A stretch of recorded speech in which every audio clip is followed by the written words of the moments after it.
Hola, vamos a dar unos principios generales de la interpretación práctica de las pruebas de función tiroidea. Esta revisión debe ser complementada con la lectura del capítulo de Up to Date de revisión de pruebas de función tiroidea. Recordando los aspectos más relevantes de la fisiología, todos conocemos el eje hipotálamo hipoficiario y entender este mecanismo de feedback negativo y cómo las mismas hormonas tiroideas regulan la actividad del eje es indispensable para entender la interpretación de las pruebas de función tiroidea, recordando que la tiroides produce sobre todo T4, un poco de T3, pero la mayoría de T3, que es la forma activa, se obtiene de la conversión periférica en varios tejidos. También se puede producir T3 reversa, que es una forma de catabolismo de la hormona. Y la T3 y en menor medida la T4 van a hacer feedback negativo a nivel del hipotálamo y por tanto se va a hacer un feedback negativo y reducir la actividad del eje. De esta forma siempre las hormonas se van a mantener en un estado fisiológico y el hipotálamo es como el sensor de cómo está la función tiroidea. El hipotálamo en sus receptores de hormonas tiroideas te va a estar diciendo si estamos eutiroideos, hipotiroideos o hipertiroideos, dependiendo de los niveles que veamos finalmente de TSH reflejados en la sangre, siempre y cuando la función hipotalámica esté normal. Y recordemos la estructura, digamos ya histológica, donde están los folículos tiroideos que en su luz tienen esta proteína rosada que es el coloide y que están recubiertos por una monocapa de células foliculares que son las que son metabólicamente activas y son las que producen la hormona. Y recordemos que el coloide está lleno de tiroglobulina, que es una proteína de reserva de hormonas tiroideas. Por tanto, la presencia de tiroglobulina va a indicar la presencia de tejido tiroideo, o sea, al medir niveles de tiroglobulina en sangre nos va a mostrar tejido tiroideo y por tanto no es útil medir tiroglobulina en pacientes que todavía conserven su tiroides. La tiroglobulina sobre todo lo usamos como un marcador tumoral en aquellos pacientes que ya se ha hecho tiroidectomía previa. De lo contrario, la tiroglobulina no tiene ninguna utilidad medirla. Si el paciente tiene tiroides, pues no me diferencia tejido benigno de maligno. Recordemos que las alteraciones tiroideas nos van a poder presentar, y en general todas las alteraciones endocrinas van a poder presentar problemas estructurales, es decir, cuando el órgano anatómicamente tiene alguna distorsión en su anatomía, o problemas funcionales debidos al exceso o disminución de sus hormonas. Los problemas estructurales van a generar síntomas locales compresivos, en el caso de la tiroides, síntomas como disfagia, disnea, lo cual usualmente requiere que haya un cambio anatómicamente significativo. En el caso de los nódulos tiroideos, usualmente se ven síntomas compresivos con nódulos tiroideos de más de 1 centímetro, usualmente más de 2 centímetros. Y también pueden haber síntomas compresivos en caso de tiroiditis que generen bocios marcados, en caso de nódulos tiroideos, ya sea benignos o malignos como los quistes o los carcinomas. Y los síntomas funcionales se deben al exceso o disminución de hormona y estos no se van a ver en el cuello, sino van a generar síntomas sistémicos. El hipotiroidismo va a producir astenia, el hipertiroidismo va a producir pérdida de peso, etc. Y por tanto, como las enfermedades tiroideas son tan frecuentes y hay unos síntomas de enfermedad tiroidea que también son frecuentes, es importante correlacionar realmente si la alteración que presenta el paciente anatómica o funcional realmente explica la sintomatología del paciente. Porque es muy frecuente que el paciente consulte por una alteración tiroidea leve o trivial y el síntoma al que está presentando no corresponde. Por ejemplo, un paciente con un nódulo tiroideo pequeño o ni siquiera o incluso un nódulo tiroideo de un tamaño significativo, pero que sus hormonas estén bien, no puede explicarme síntomas sistémicos como por ejemplo pérdida de peso, no tiene ninguna correlación. Entonces es importante establecer qué es lo que tiene el paciente, si es algo estructural o funcional y cuáles son los síntomas asociados. En algunas ocasiones, por ejemplo, si hay una gran masa productora de hormona, puede haber síntomas de ambos índole, pero es importante correlacionar. Las pruebas de función, o sea, las que nos van a decir si hay una alteración funcional o hormonal, la que más utilizamos es la TSH, y es en general la prueba que pedimos de tamizaje o tamización porque es la primera prueba que se va a alterar y es la más sensible cuando haya una enfermedad tiroidea primaria. O sea, cuando la tiroides presente un exceso o una disminución de hormona, lo primero que se va a alterar es la TSH y por tanto la sensibilidad para eso es del 99%.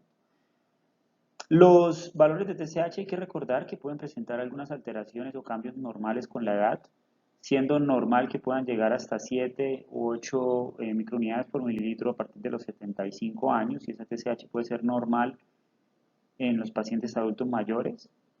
Y hay que tener en cuenta que el examen de TSH es un examen cuyos resultados no son tan estables, sino por la misma fisiología normal de variabilidad hormonal o por la misma imprecisión del laboratorio, los valores pueden tener fluctuaciones de hasta el 30 al 50%. Quiere decir eso, que una TSH que se mide un día puede dar 2, al repetirla el siguiente día puede dar 2.8 y puede salirse de los rangos normales por la misma variabilidad. Por eso es que siempre que hayan alteraciones tiroideas muy leves, lo más prudente siempre es repetir la TSH. La T4 es ya lo que me evidencia en la sangre la producción final hormonal de la tiroides. Podemos medir la forma total, que es la que está unida a proteínas, o la libre, que es mucho más representativa, que es la que está disponible para volverse T3 y para unirse a los receptores. Entonces, esa es la ventaja de la T4, que me dice finalmente cuánta hormona circulante hay. En el caso de las hormonas libres, la T4, perdón, en el caso de las hormonas totales hay que tener presente que si las proteínas de unión están alteradas, pues las hormonas totales se van a alterar también. Por ejemplo, si el paciente tiene una disminución de las proteínas, como por ejemplo un paciente desnutrido o con una hepatopatía o hipoalbuminemia, las hormonas totales van a disminuir por la caída de proteínas, pero las hormonas libres se mantienen normales. El caso opuesto sería en el uso de anticonceptivos orales, donde las hormonas totales aumentan porque los estrógenos inducen a mayor producción de proteínas, pero lo importante es que siempre el organismo va a mantener la fracción libre normal. Entonces, lo ideal es medir siempre T4 libre, aunque no siempre está disponible. La T3 no es tan útil, es decir, no se utiliza en la mayoría de escenarios, y tal vez la única utilidad es en algunos casos de hipertiroidismo, porque el hipertiroidismo puede deberse a producción de T4 o producción de T3. Y más o menos un 30% de los hipertiroidismos pueden ser por T3. No hay ninguna utilidad de T3 en hipotiroidismo, porque usualmente la T3 se mantiene normal debido al aumento en la conversión periférica y por tanto los niveles circulantes de T3 son un marcador muy poco sensible de hipotiroidismo. Y lo ideal sería medir T3 libre, que me elimina el artefacto por una nanoproteínas. Sin embargo, no la podemos medir, si bien la ofrecen comercialmente en nuestro medio, no es recomendable medirla debido a que las fracciones de T3 libre son tan bajas cantidades circulantes en sangre que su detección es bastante imprecisa y no está recomendada. Entonces T3 solo aplica para hipertiroidismo. Y entender esta gráfica nos permite entender por qué la TSH es la prueba que siempre va a ser la prueba más sensible y la primera que se vaya a alterar cuando haya enfermedad tiroidea primaria. Ustedes pueden ver cómo, obviamente, si la T4 y el paciente está completamente eutiroideo, los valores de TSH se mantienen normales.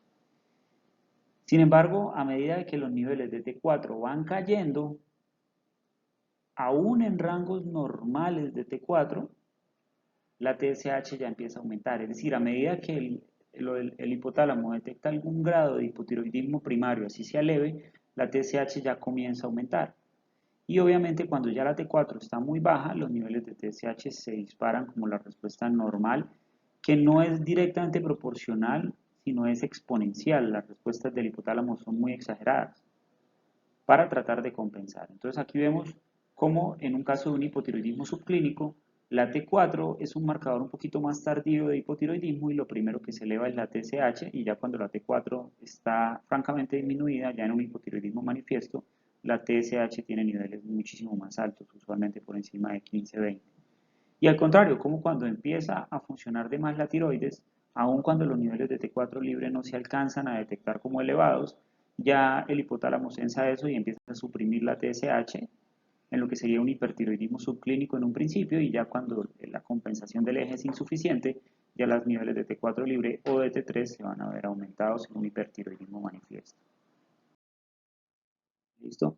Recordemos que la función tiroidea digamos, refleja en general patología propiamente de la glándula o del eje hipotálamo hipoficiario. Sin embargo, hay que tener presente que hay muchas otras alteraciones, tanto medicamentos como estados fisiológicos, que pueden alterar las pruebas de función tiroidea, ya sea porque enfermen la tiroides directamente o porque producen simplemente unos cambios fisiológicos en diversos contextos. Por ejemplo, de los medicamentos que producen directamente enfermedad tiroidea, el más frecuente son la miodarona y el litio, que pueden producir tanto hipo como hipertiroidismo. Y hay otros medicamentos que simplemente pueden producir unos cambios fisiológicos, como por ejemplo los corticoides que suelen producir una supresión temporal de las hormonas, como por ejemplo los medicamentos vasoactivos que se utilizan en cuidado intensivo, como dopamina o noradrenalina.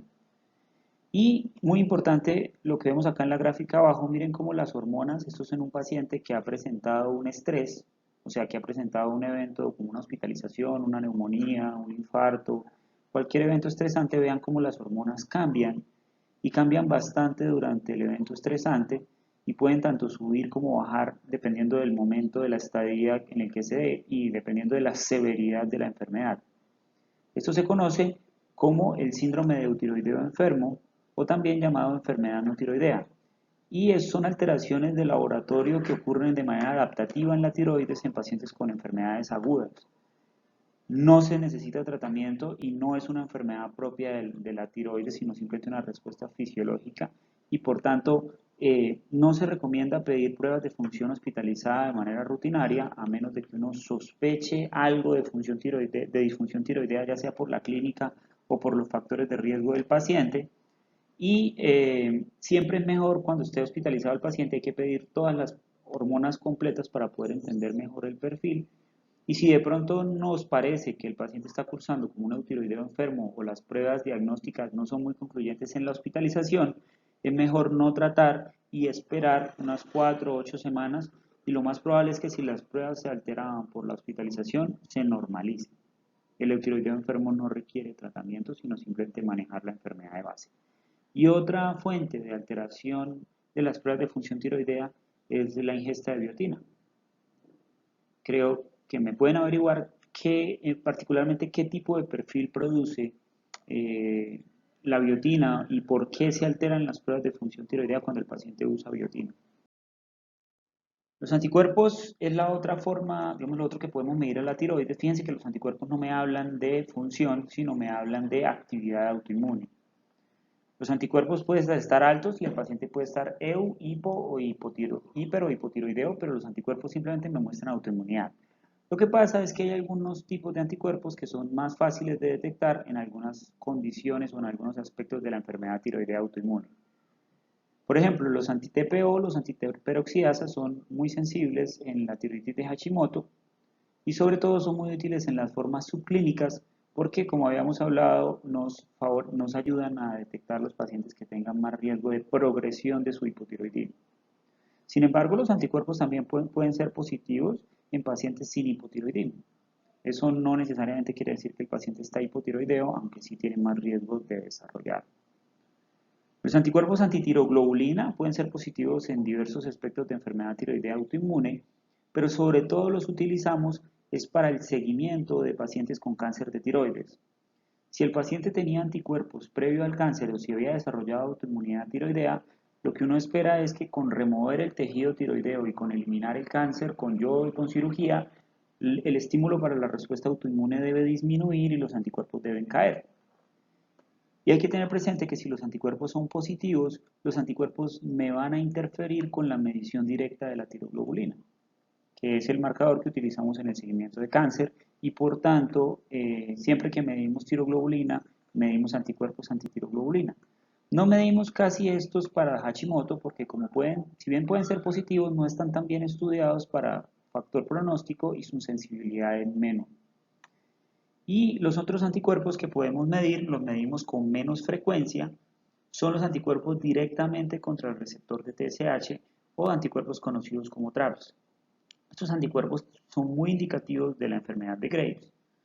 Digamos que muestran la fisiopatología de la enfermedad, que es montar anticuerpos contra estos receptores, Son útiles también para el pronóstico de la enfermedad de Graves, para saber qué pacientes van a tener más probabilidad de persistencia de la enfermedad. También pueden utilizarse en las mujeres embarazadas. Sin embargo, no los utilizamos de rutina y usualmente diagnosticamos la enfermedad de Graves o a través de clínica o a través de gamografía por la disponibilidad y por el costo, dado que son exámenes que usualmente solo se hacen en ciertos centros de referencia del país, pero pueden ser útiles particularmente cuando una gamografía de tiroides está contraindicada en el estudio, obviamente, de un paciente hipertiroideo. Me interrogaría, o sería bueno que averiguaran cuáles son las condiciones en las cuales una gamografía no se puede realizar y de pronto utilizaríamos estos anticuerpos para diagnosticar un caso de una enfermedad de Graves. Las imágenes que podemos obtener de la tiroides, la más frecuente siempre es la ecografía de tiroides, que es el examen que mejor define anatómicamente la tiroides, mejor que la resonancia, mejor que el TAC.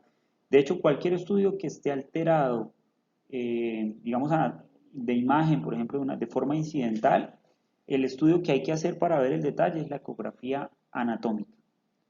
El estudio me define muy bien los factores de riesgo de malignidad o de benignidad de un nódulo y me ayuda a definir qué nódulos son sospechosos de malignidad y requieren biopsia, y en últimas con el estudio de la biopsia pues se define cuál es la indicación o no de resección quirúrgica de los nódulos. Lo malo de la ecografía es que es muy operador dependiente y también depende mucho de la calidad y la resolución del equipo. Con frecuencia yo tengo que repetir casi todas las ecografías que me llegan de centros no referencia y ya con frecuencia encuentro resultados muy diferentes. Entonces hay que tener mucho cuidado con la persona que hizo la ecografía.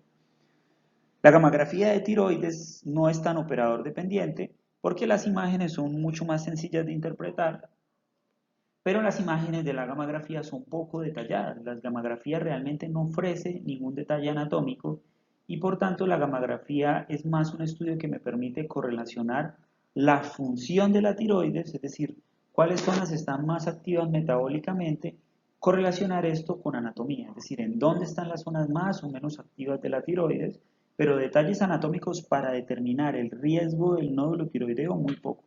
Si bien se dice que los nódulos tiroideos fríos tienen más probabilidad de ser malignos que los hiperactivos o funcionantes, realmente esto es muy poco lo que aporta la gamografía y por tanto la gamografía no se indica para estudiar pacientes con nódulos tiroideos, eutiroideos o hipotiroideos, y solamente se indican para localizar cuando hay hiperfunción y lógicamente establecer el origen del hipertiroidismo.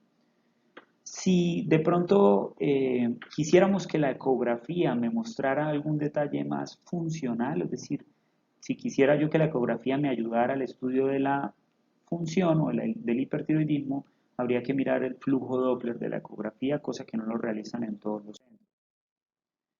Y como les mencionaba, la gamografía es un estudio que tiene algunas indicaciones muy precisas y sin embargo se usa con mucha frecuencia.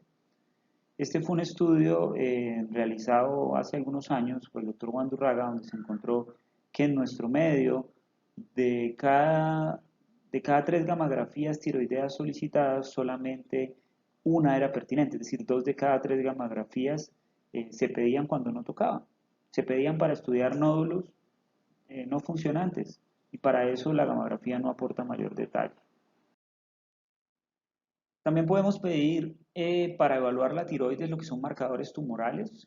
Los marcadores tumorales más utilizados son la tiroglobulina, como ya les había mencionado antes, usualmente junto con la medición de anticuerpos para asegurar de que los niveles de tiroglobulina son confiables, como seguimiento del cáncer papilar y folicular, y en el caso menos frecuente del carcinoma medular, que se produce a partir de las células parafoliculares o células C, es menos frecuente, utilizamos la calcitonina y en ocasiones el antígeno carcinoembrionario, pero esto es en menos proporción. Entonces, sí, recordemos que estos marcadores usualmente se piden en el contexto de pacientes tiroidectomizados, y que pedir una tiroglobulina en un paciente con la tiroides lo único que va a hacer es detectar niveles que el paciente va a leer que son sospechosos de cáncer, y así tengan un nódulo benigno, el paciente se va a asustar porque la tiroglobulina no me diferencia el tipo de tejido tiroideo que hay. Entonces, los nódulos tiroideos, el mejor estudio para definir el riesgo de malignidad es la ecografía y de ser necesario la biopsia, pero la tiroglobulina no aplica para estudio del nódulo. Entonces, aplicando un poquitico de manera rápida los conceptos que acabamos de decir, revisemos por ejemplo un caso de un paciente de 30 años, le hacen un examen de rutina, está muy preocupado porque salió alto, lo normal es hasta 4 y salió en 6, y está asintomático. Realmente a algunos pacientes, por ejemplo, un valor de 6 les puede parecer muy alarmante, pero como ustedes saben que las respuestas de la TSH son exponenciales, ustedes saben que 6 no es un nivel tan alto. Si el paciente tuviera un hipotiroidismo, digamos, manifiesto, probablemente debería tener niveles de mucho más de 20, a veces vemos niveles de 100, 300. Entonces, siempre que probablemente de llegar a tener enfermedad, probablemente sería un hipotiroidismo de tipo subclínico.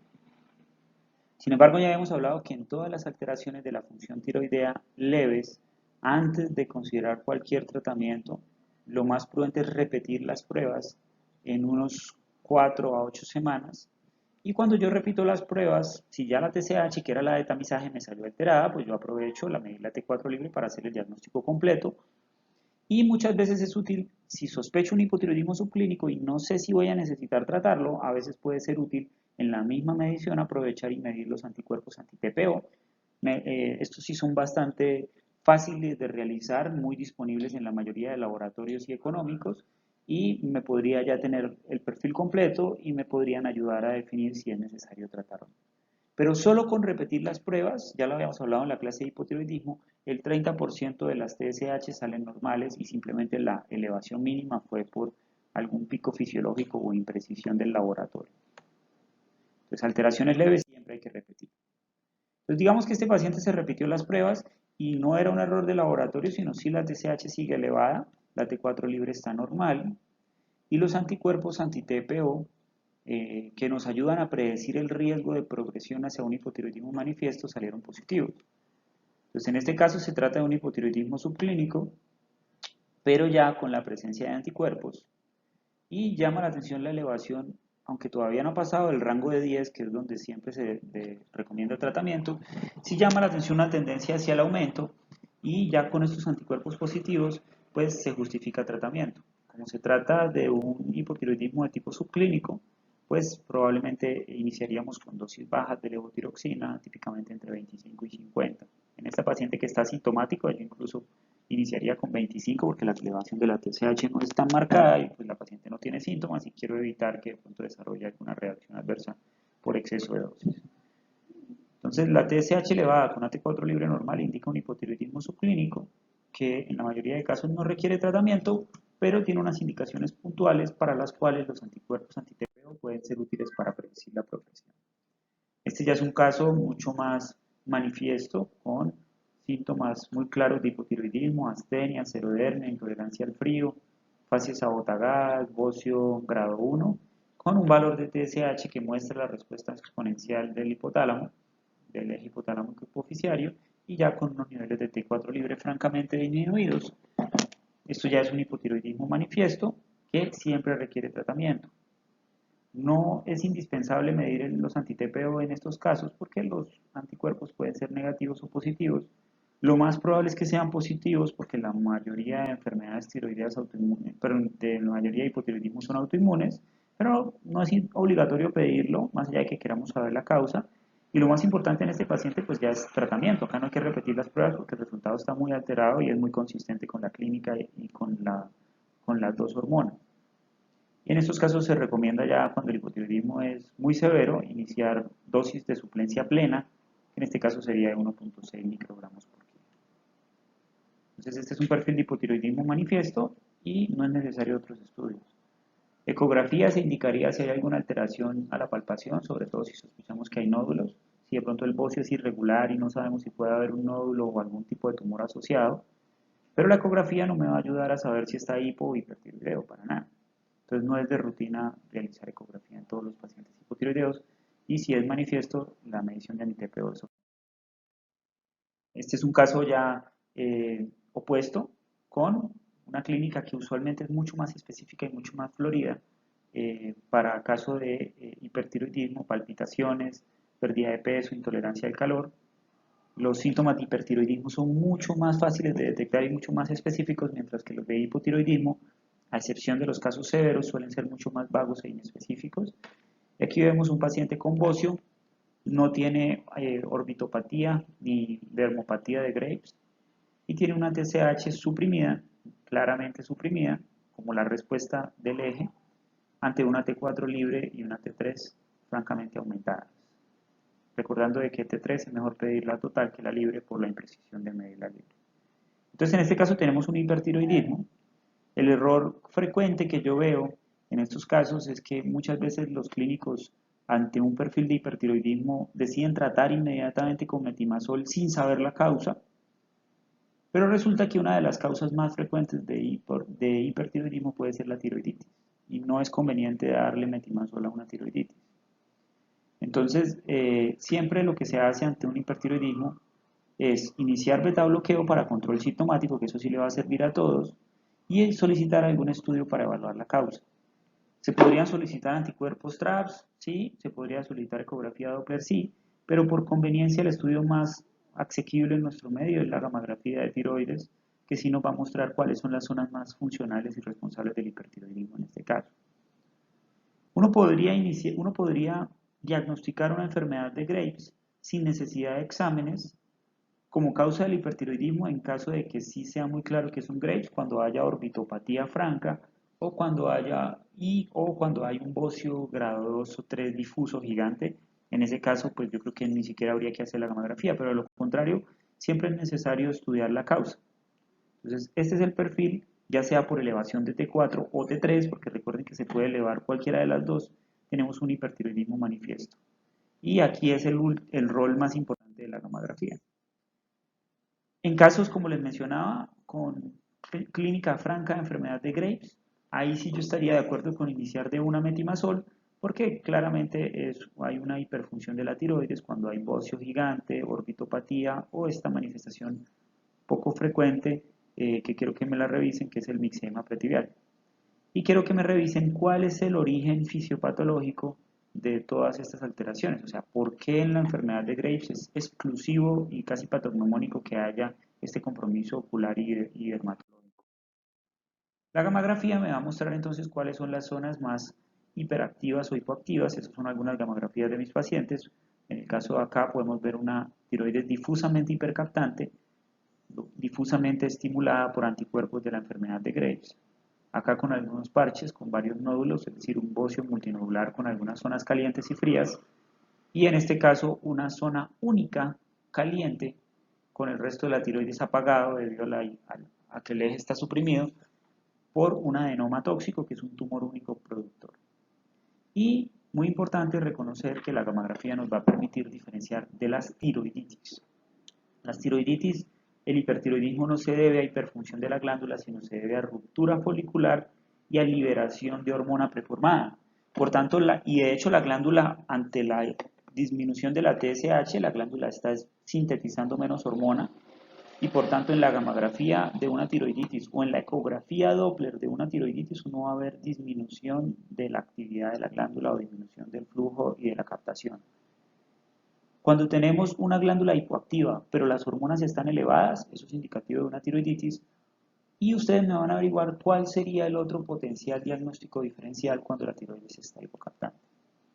Muy importante, y me pasa muy seguido, no sé cómo hacer más énfasis en esto, de que la tiroiditis es una enfermedad que tiene una historia natural caracterizada por una fase hipertiroidea durante los primeros 2-3 meses, donde las hormonas están altas, pero por la destrucción y la inflamación, después hay caída de las hormonas debido a que la glándula queda aturdida, queda inflamada, queda lesionada, y finalmente, como tal, suele haber una disminución, una normalización en la mayoría de los casos, pero no en todos, de las hormonas. Algunos pacientes sí ya pueden quedar, si el daño de la tiroides fue sustancial, pueden quedar ya con un hipotiroidismo definitivo.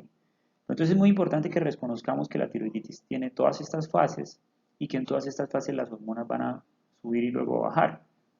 Y que el hipertiroidismo como tal va a resolver espontáneamente y que el hipertiroidismo va a ser solo transitorio y por tanto el manejo debe ser solamente sintomático y el dar metimazol lo que va a hacer es empujarme hacia una fase hipotiroidea mucho más profunda, producirme reacciones adversas, y el metimazol no me va a servir porque es que la síntesis de hormonas no está aumentada. Y este ya es un caso poco frecuente, pero importante reconocerlo, de un paciente con síntomas neurológicos, pérdida visual, cefalea, poliuria y polidipsia, con un perfil tiroideo que muestra una TSH normal, que nos haría pensar de que el paciente está eutiroideo, sin embargo con una T4 libre disminuida. Como este perfil es poco usual, en este paciente se decidió repetir las hormonas con los mismos valores. Siempre que tengan un perfil raro o que no les cuadre, lo más importante es que lo repitan para confirmar que no sea un error de laboratorio. En este caso, este perfil es compatible con un hipotiroidismo central, en el cual la TSH, la T4 libre está disminuida y la TSH está inapropiadamente normal, lo cual me indica una respuesta inadecuada. Entonces, como conclusiones, recordemos que la TSH es muy buena y muy sensible para detectar trastornos tiroideos primarios, pero los trastornos centrales sí se me van a pasar. Entonces, siempre que yo tenga de entrada una alta sospecha de enfermedad tiroidea por la clínica o que la enfermedad central sea una posibilidad, siempre debo complementar la medición con T4 libre. T3 lo vamos a pedir solamente en hipertiroidismo. La ecografía es el mejor estudio para definir los nódulos y la anatomía y el riesgo de malignidad, y la gammagrafía es sobre todo para estudiar la causa del hipertiroidismo. Entender esta tabla donde para cada perfil de combinación de alteración de hormonas tiroideas, pues ustedes puedan ser capaces de definir el trastorno.